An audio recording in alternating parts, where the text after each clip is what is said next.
So we are honored and pleased to have Dr. Milstein here with us today, so please join me in welcoming Dr. Marc Milstein.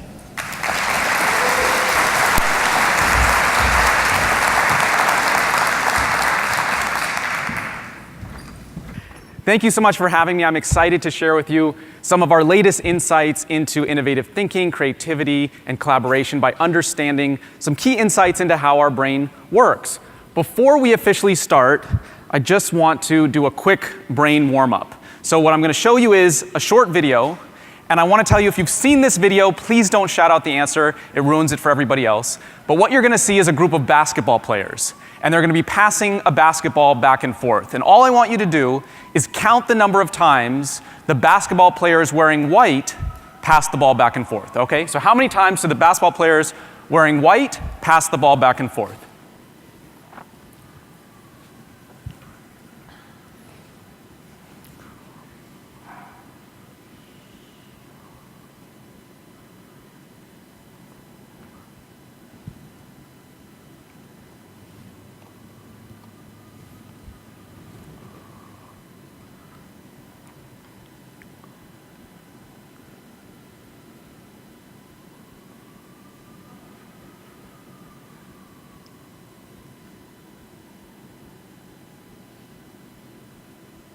Okay, what'd you get?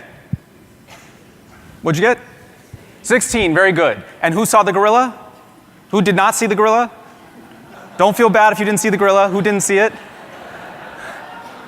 Would you be surprised if a gorilla came out in the middle of that and pounded its chest? There it was.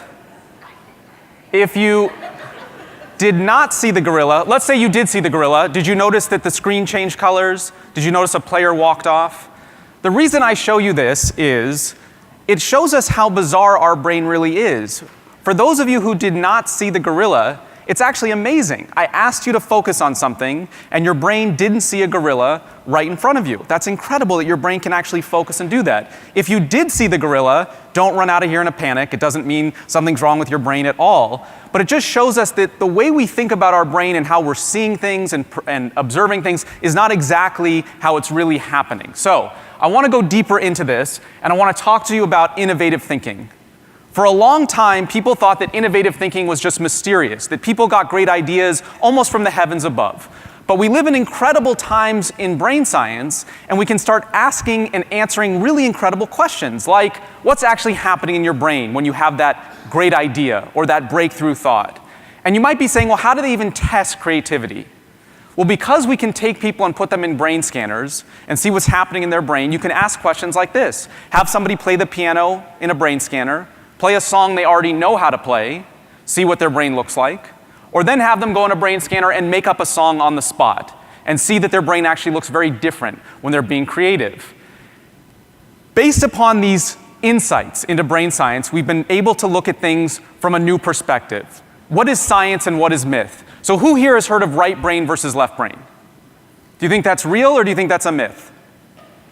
So that's a myth. Even though there's books written on it, it sounds so great, but it's not true at all. That's not how your brain works. You're not a right brain or left brain person. What about this? Are people either born creative or not creative? We know that's not true.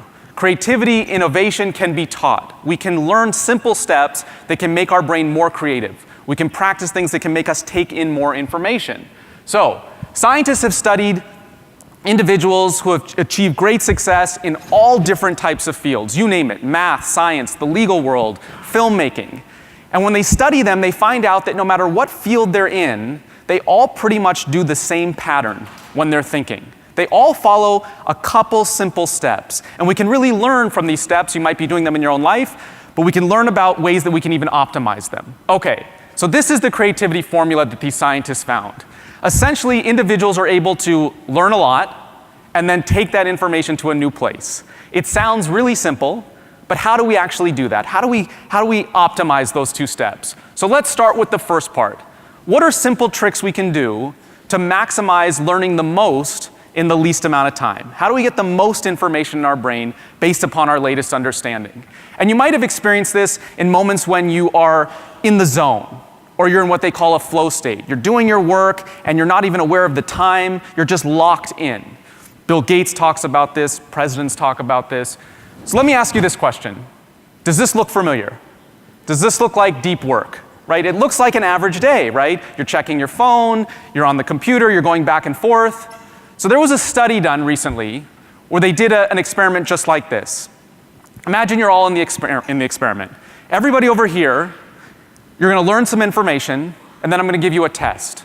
But you're going to take your cell phone, you're going to turn it off, and you're going to put it on the desk in front of you while you're taking the test. Cell phone off, but take the test.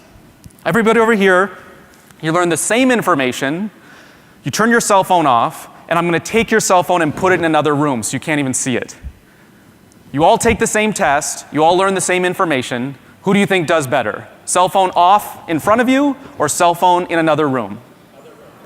Other room. The people with the cell phone visible but off, their scores on average are 20% lower. It shows us the power of the distraction of even an off cell phone, right?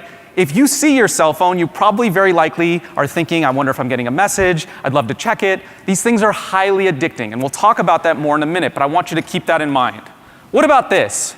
Have you ever had this experience where you say, I'm going to read this book, I'm going to read this page. You start at the top, you get to the bottom, and what do you say? What did I just read, right? You go back to the top, I'm going to read this page. Get to the bottom, what did I just read? It turns out our ability to stay focused on that page and stay where we need to be throughout the reading of the page is based on a part of our brain right here behind your forehead. It's right here, it's called your prefrontal cortex. And there's two things that we understand very clearly that can make this part of our brain stronger. It's like a muscle, we can work it out.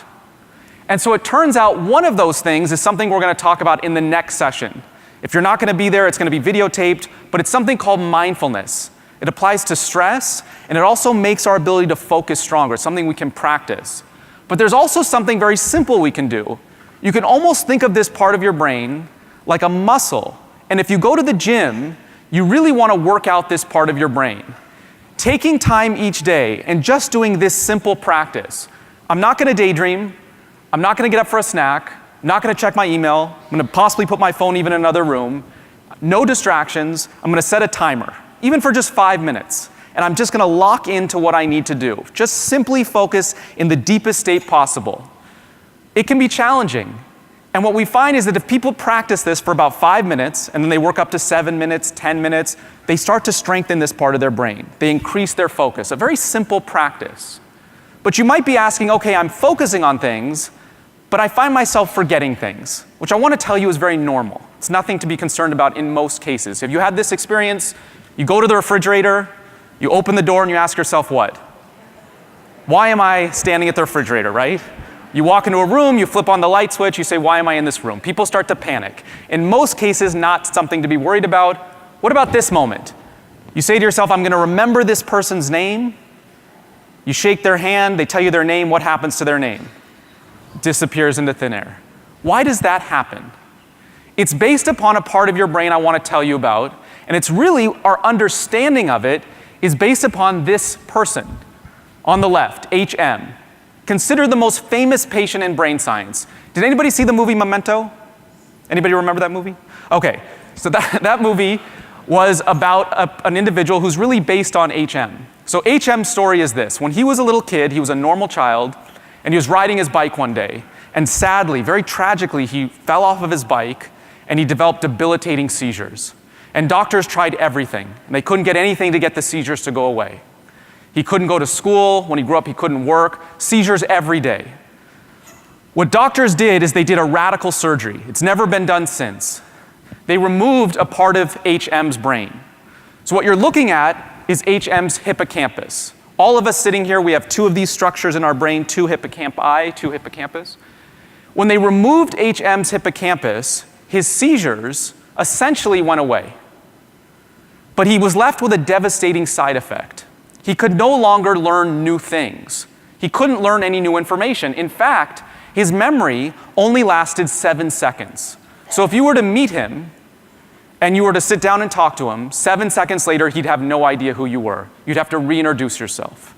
So what we realize from these studies and others is this part of your brain, the hippocampus, is actually the waiting room of your brain. Everything you learn, every piece of information that goes in, goes to this part of your brain first, and it waits there for about 7 seconds. When the information waits there, the rest of your brain decides, is this information worth it? Should I remember it? Or is this just a waste, and should I just throw it away?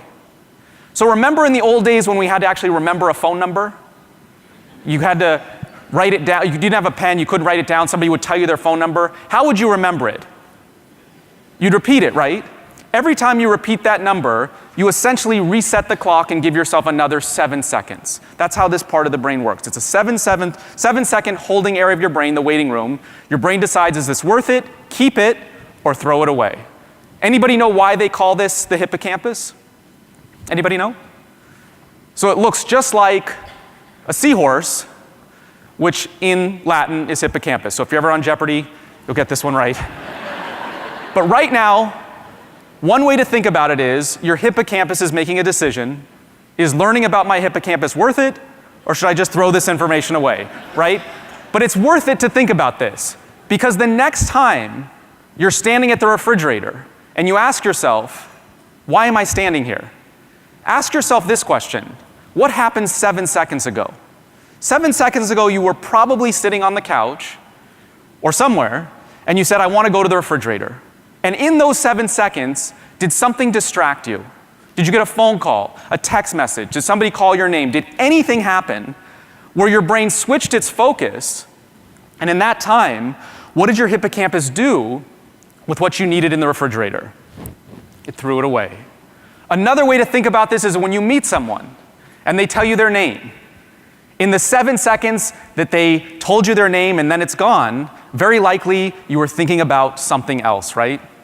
You were thinking, they look like someone I know. Why are they staring at my teeth? Is there something in my teeth? Something else was going through your head, and your brain figured that their name is what?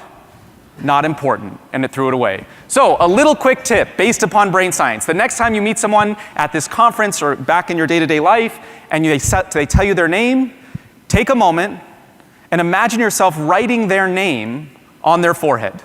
Just imagine that you're doing it. Why does that work? Because it takes what? It takes 7 seconds. It takes time.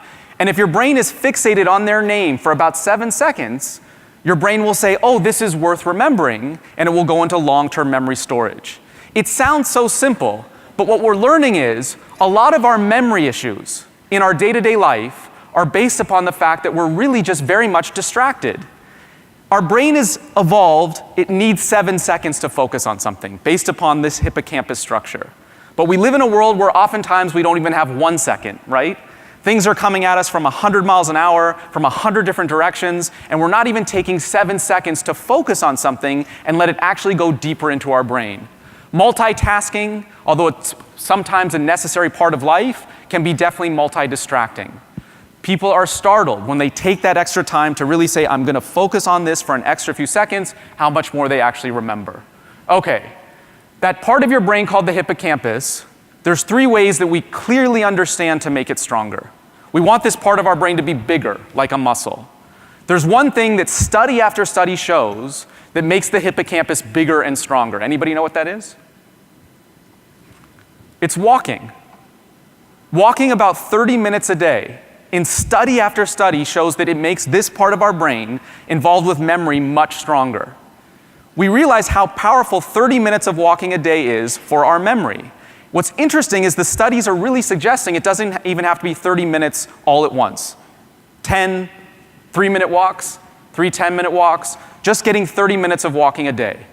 For a long time, scientists heard this and they thought, is this really connected? We now realize when you walk, you release a stimulant in your brain that helps this part of the brain grow. We know this very clearly. But I want you to think about your ancestors. A long, long time ago. Why would they go for a walk? What were they looking for? Food, right.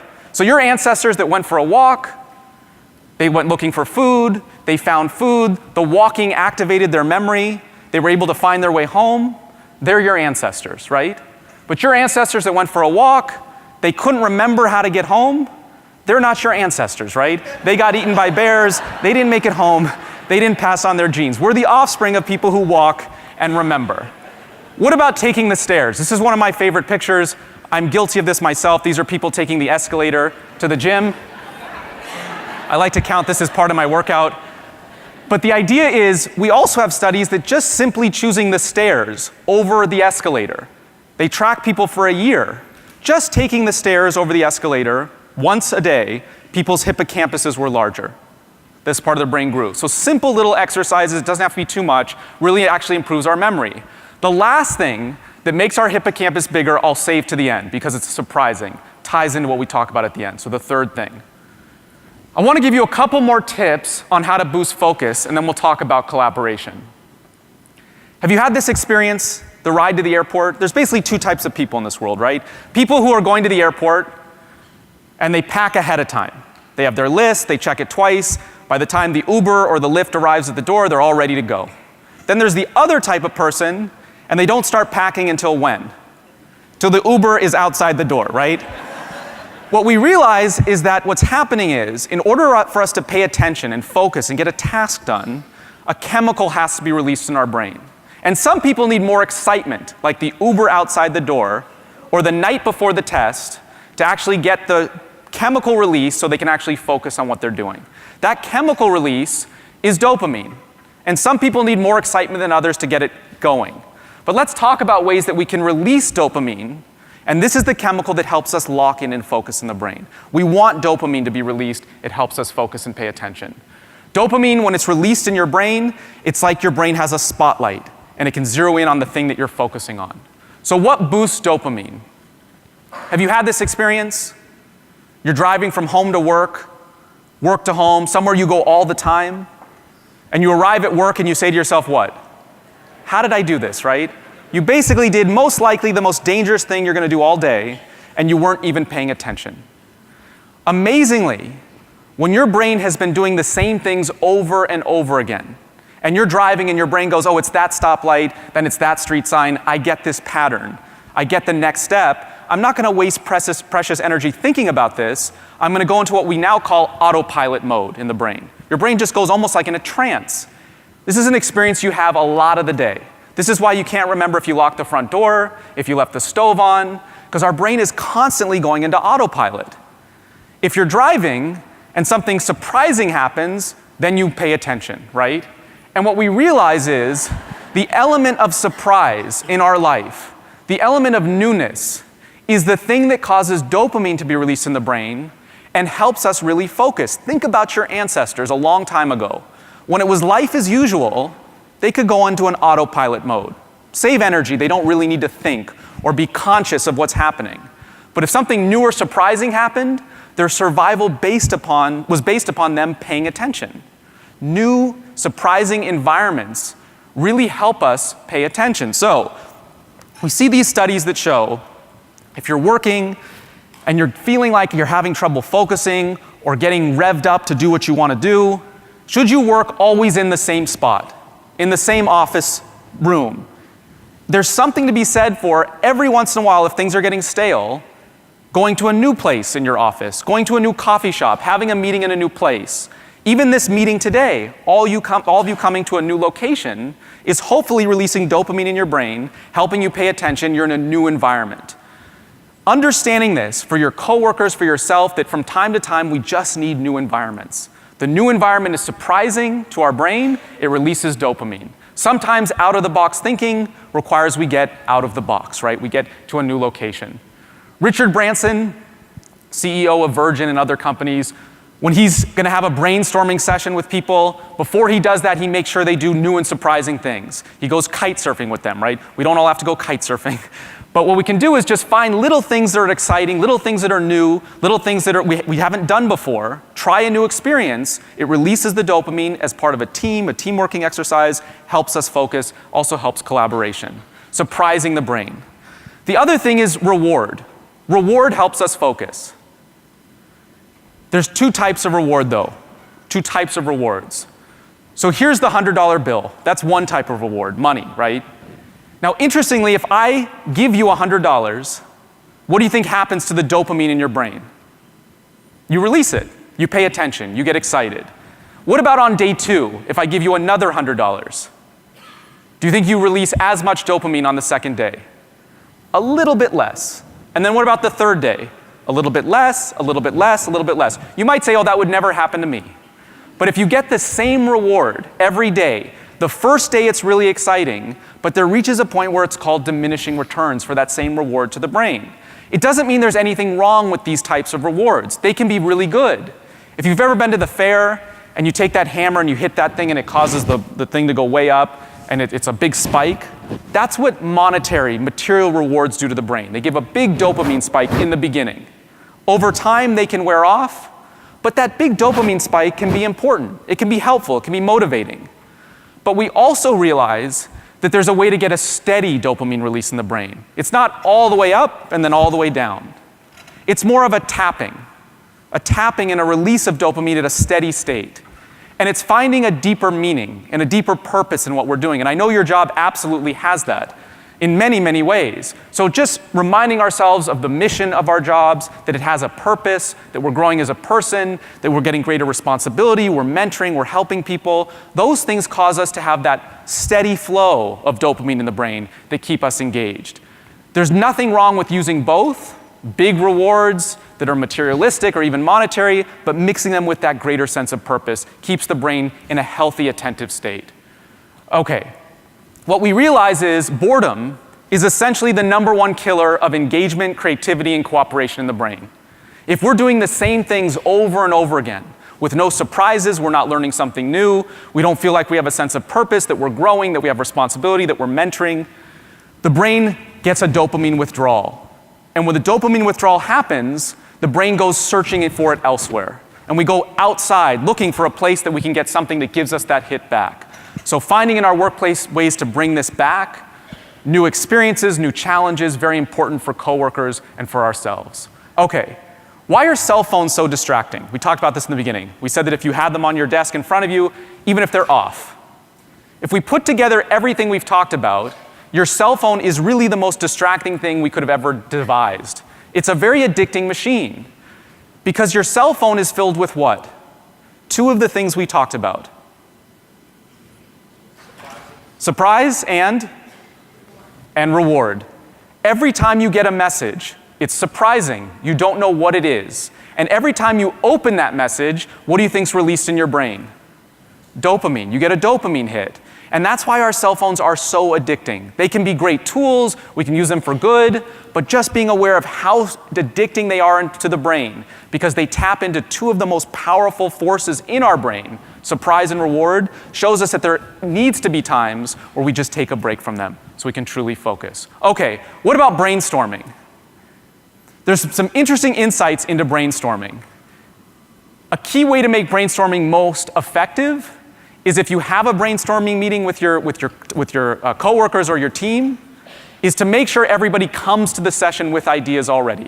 If you've ever had the type of brainstorming session where you have to show up and then everybody starts thinking of ideas, those are not nearly as effective as people coming to the meeting with ideas. And the second aspect that's very effective is set an endpoint. People understand this is not just going to be 30 minutes. That's when people really seem to do their best in brainstorming. Come to the table with ideas, and we're just going to meet for about 30 minutes, and then it's going to be over. Okay, we're going to leave deep work, but these are the take-home tips. Find time in the day to practice no distractions in a world where we have so many distractions. Take an extra 7 seconds to let that information go deeper into your brain. It's very powerful for our memory. And find things that give you surprise and reward to increase focus. We covered deep work, but when does the breakthrough moment come? When do you have that eureka moment, that idea that helps something you're doing in your day-to-day life or your day-to-day job, that breakthrough idea? Does it come in deep work? So we go back to these studies where they studied individuals from all different fields, any occupation, and they found that when they have their breakthrough idea, the question is it happening when they're focused, when they're in deep work? So I can tell you this story, it pretty much sums it up. This was Billy Joel talking to Don Henley in an interview, and they summed up pretty much every science study we see. Billy Joel asked Don Henley, when do you write that song, the hit song, the one that is just that burst of creative inspiration? Is it when you're at the piano? Is it when you're at the guitar? And Don Henley said, no, it's never that. It's always when I'm washing dishes. And Billy Joel said, I have the same experience. And we see this over and over again. Do some of your best ideas come to you in the shower? Why is that? What we realize is the best ideas, the breakthroughs, never come in deep work, almost never. But we hear the stories of how they arise, and they don't tell us exactly what happened. The eureka moments seem to happen instead when someone's vacuuming, going for a walk, taking a nap, going for a swim, doing something a little more mindless and relaxing. But we hear the story this way, right? Remember Isaac Newton? He was just sitting under an apple tree, an apple hit him on the head, and he had this amazing idea about gravity, right? But we don't hear that Isaac Newton spent decades in deep focus, and that was the roots of this idea, right? We don't hear that Billy Joel and Don Henley played and sat at the piano and the guitar in deep focus for years. And then when the washing dishes happened, that's when the idea in the brain allows this idea to come. And what we realize is that in our day-to-day life, especially in our modern world, if we take a look at our day, sometimes we can realize that much of our day is spent in a state of what we call half attention, right? Instead of completely relaxing, you're out for a walk, but you're also doing what? Checking your phone, texting. You're doing work, but you're also checking some other websites, right? It's so addicting. And what we realize is our day can be spent in a middle state where we're not completely relaxing and we're not completely focused. We're just sort of balancing between the two. But what we find when we're doing our best is when we actually structure our day so we at least have some time where we're doing nothing but deep focus, nothing but deep work, and then we take a really great break. And we go out and we go for a walk, or we go for a swim, or we go do something fun. That's when the big ideas happen, but they have to be rooted in deep work with no distractions. Oftentimes, in the mindless fun, the big idea happens, and then people go back to deep work and perfect it, right? The key take-home message is, don't be afraid to take that break. Get outside, do something fun, let your brain play with the deep work that you've rooted, that you've sowed the seeds for. I want to tell you a little bit about cooperation now. Some of these are very fun, and some of them are very deep. So let's start with the more fun things for the brain science of cooperation. Many of these studies were actually done by the military, because the military is really fascinated with how they can get their troops to cooperate more. And they found some very interesting things. One thing they found was, are we meant to cooperate? Are we really the survival of the fittest, meaning we're just all in competition with each other? Or are we survival of the kindest, meaning that cooperation really helps us survive? What scientists have found who have studied this for quite a while now is our brains are actually wired to cooperate. It's deeply embedded in our brain. It's part of our survival. And at any age, we can learn to cooperate more effectively. It's something we learn. Okay, here's 3 cooperation boosters, some fun ones and then something a little deeper. One is music. If you think about why music is such a part of our lives, think about the band playing at the football game. Think about the tribal drums right before the war battle. Something's happening when we listen to music. So right now as you're sitting here, your brain is releasing electricity. Enough electricity to pretty much power a light bulb, believe it or not. That's how much electricity is running through your brain. But it's being released in pulses like this. And everybody is releasing electricity at different rhythms. But amazingly, if we all start listening to music, all of the pulsing of electricity of our brains in the room will start syncing up and releasing electricity to the beat of the song. This is why we love music. This is why we love listening to music in groups. When people listen to music, their brains all sync up. We get on the same page. We can use this to our advantage. You're looking for a little boost in the workplace. A couple minutes of music gets people's brains synced up. They start thinking on the same page. There's real science here.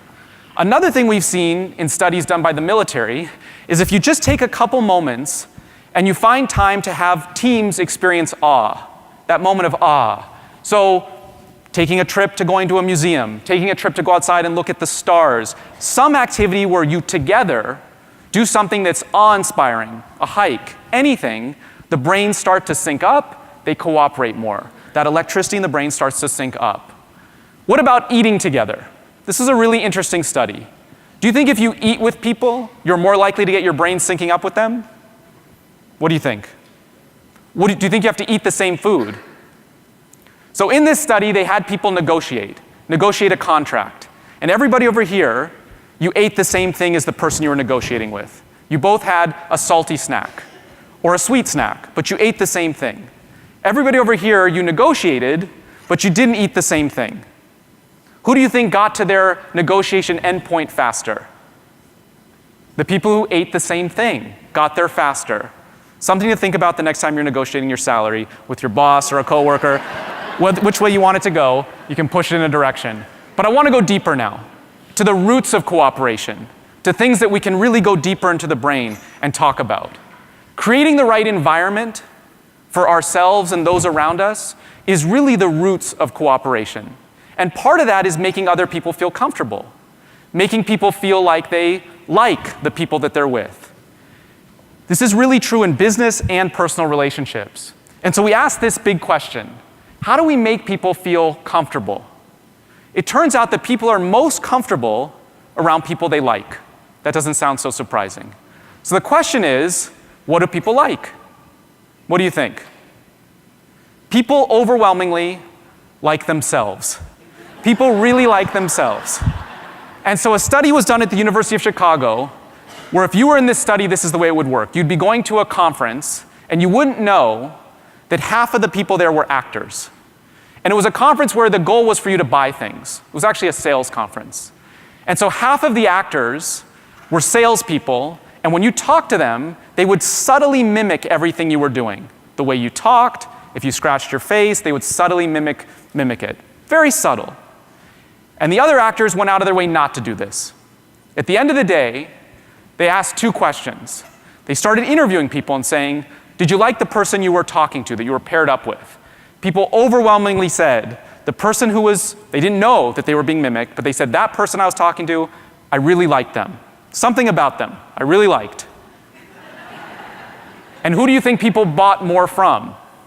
The people who were mimicking them. They were not aware of this. How this works in the brain is something that was very recently uncovered. It turns out there's a system in your brain that causes us to think this way. And it comes back to an experiment that was a big surprise. It was done in monkeys. And a couple years ago, a group of scientists were asking a question that had nothing to do with what we were talking about. All they wanted to figure out was what part of the brain is involved with reaching out and grabbing something. Because the brain is mysterious and we didn't know. And they figured out that a certain part of the brain became active, turned on, when a monkey reached out and grabbed a banana or a pencil or anything. So a human researcher is sitting at a table with a monkey and they're measuring certain brain function. They say, okay, the monkey reaches out and grabs the banana, that part of the brain turns on. Then the human researcher, sitting across from the monkey, reaches out and the human grabs the banana. And the big surprise was the same part of the brain that turned on when the monkey grabbed the banana, turned on when the monkey watched the human grab the banana. For a while, the scientists thought the machine was broken, that how could the same part of the brain turn on when you do something and when you watch somebody do the same activity?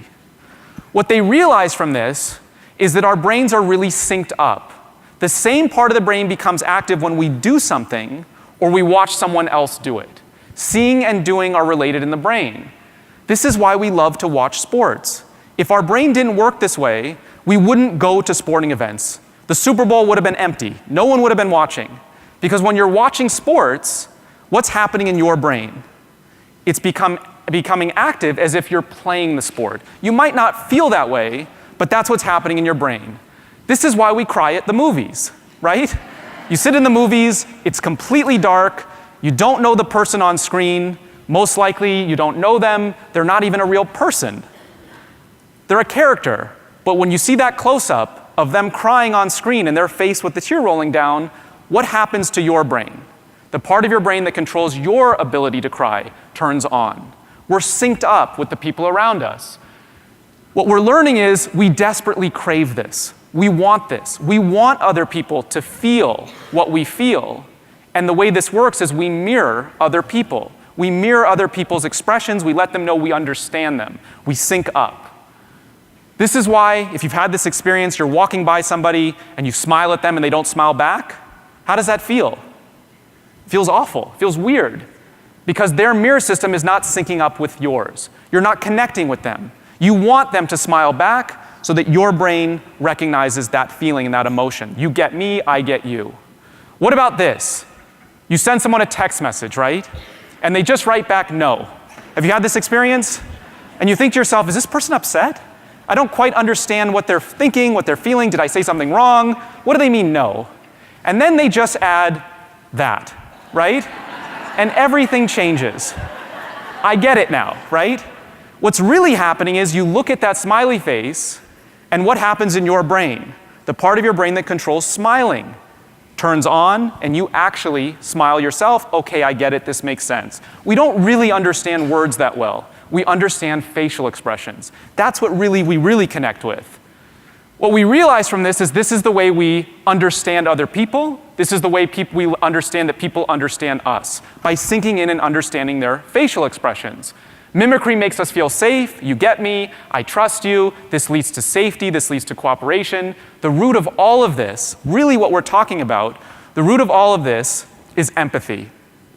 Once we recognize in someone else's face that they understand us, we feel like they empathize with us. This is a quote that kind of sums it up. Empathy is walking a mile in somebody else's moccasins or shoes. Sympathy is being sorry their feet hurt. What feels better, sympathy or empathy? Empathy. Empathy is when, oh, you get how I feel. You understand that.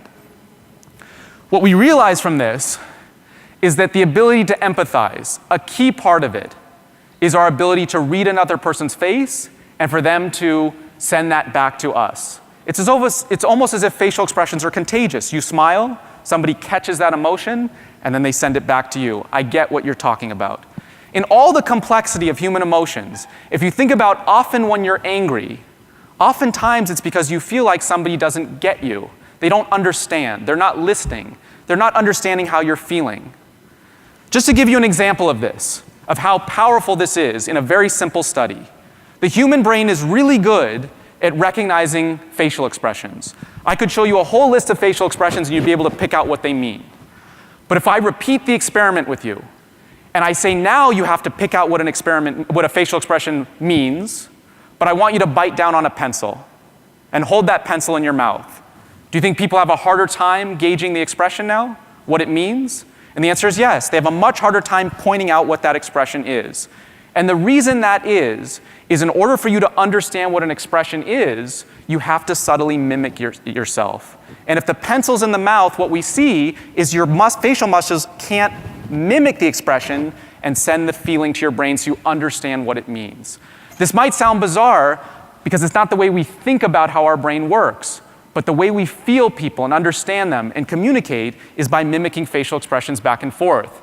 This is why the old corny advice, smiling makes you feel better, is actually very much rooted in brain science. When you smile, your facial muscles send a signal to your brain telling you that you're feeling good, even if you're not feeling good, right?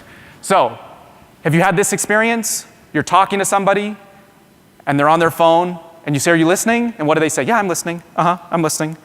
How does that feel? It feels terrible because your mirror systems are disconnected. They're not showing you with their facial expression that they're with you, that they understand. What we realize in study after study is the root of cooperation and getting people to cooperate is empathy. It's a key part of the process. We all desperately, rooted in our brain, want to feel like we're heard. We want to feel like people understand us.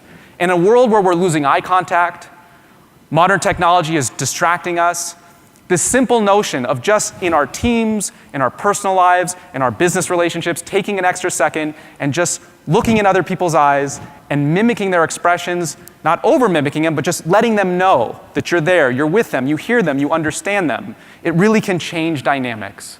Okay, the last thing, I said there's one other thing that can make your hippocampus grow. Anybody know what that is? It's a big surprise. We said walking was one of them, taking the stairs was another. Stress. Stress is actually good if it's in bursts and bits. If it's too much too often, this part of our brain shrinks down. But the feeling of stress you might be experiencing at work, that's really good for your brain as long as it's managed, as long as it's not overwhelming. In the next hour, if you're there or you watch it on video, we're going to talk all about how stress is actually really good for our brain as long as we manage it. And what's fascinating is we're finding new ways and really powerful ways to keep our stress in check so it's beneficial to our brain and it's not overwhelming and it's not causing our hippocampus to shrink down and other structures to be damaged. So we'll wrap up today with two last points, which are for science, innovation, creativity, and cooperation, looking at our day-to-day life, finding time through the day to do nothing but focus on what we need to focus on, making sure we're taking real breaks. We're not half attention all the time in a world where that's so easy to fall into that trap. Taking an extra 7 seconds to really focus on what we're hearing and what we're learning to make it stick in our brain. Thinking about those cooperation boosters, activities together, music, food, and really thinking about how empathy, and in a world where we're so distracted, how important it is to get back to just face-to-face time. Listening, letting people know we hear them, and how that's a driving force of letting people want to cooperate if they feel like they're being heard and understood. So I'll leave you with this. If you're looking at this picture, what's your mirror system doing right now? I'm sorry to do this to you, right? If you're seeing an angry face, what's happening in your brain? You're very likely a little bit upset by this. You might not feel it, but your brain, if you're in a brain scanner, the part of your brain that gets activated when you're upset would actually turn on right now. And it turns out, as we all know, as hard as we try, we can't control other people, right? In our day-to-day lives, there's going to be times where there's other people who are not going to want to cooperate. There's going to be other people who show up to work or out in the world that are upset, and they're angry. And we live in a mirror system world, right? Where if they're upset, it can absolutely make us upset because we mimic their expression. So a really interesting study was done at Stanford to ask this question: is there anything we can do? So they took people, they put them in a brain scanner, they showed them this picture. And with no surprise, the part of their brain that's controlling anger lit up. Stress lit up. They're mirroring this person's emotion. These emotions are contagious. We catch them. Then what they did is they brought everybody back and they showed them this face again. And the second time they saw this face, the brain still got angry.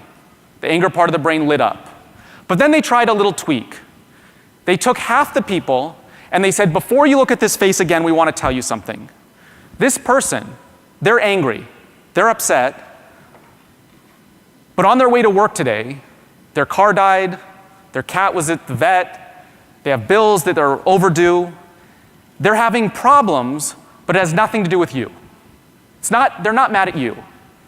And this simple idea of reframing it, instead of taking it personally and saying, oh wait, I understand this person has problems in their own life, but it's not me. Then they put these people back in the brain scanner and they showed them the same face. And surprisingly, the brain acts very different when it has this new information. A part of the brain actually turns on and shuts down the anger response. It actually protects us from feeling angry. It's not nearly as explosive of an emotion. And so this simple idea, when we're dealing with people that are difficult, they're not cooperating, sometimes just reminding ourselves that sometimes it's not something that we did, right? It's something going on in their life, and we can't take everything so personally because we are all connected by our facial expressions, but also realizing that how our facial expressions are connected and we connect to other people. So I'm sorry for showing you this facial expression. I hope you didn't all catch it. So I'll end today. I hope you catch this facial expression.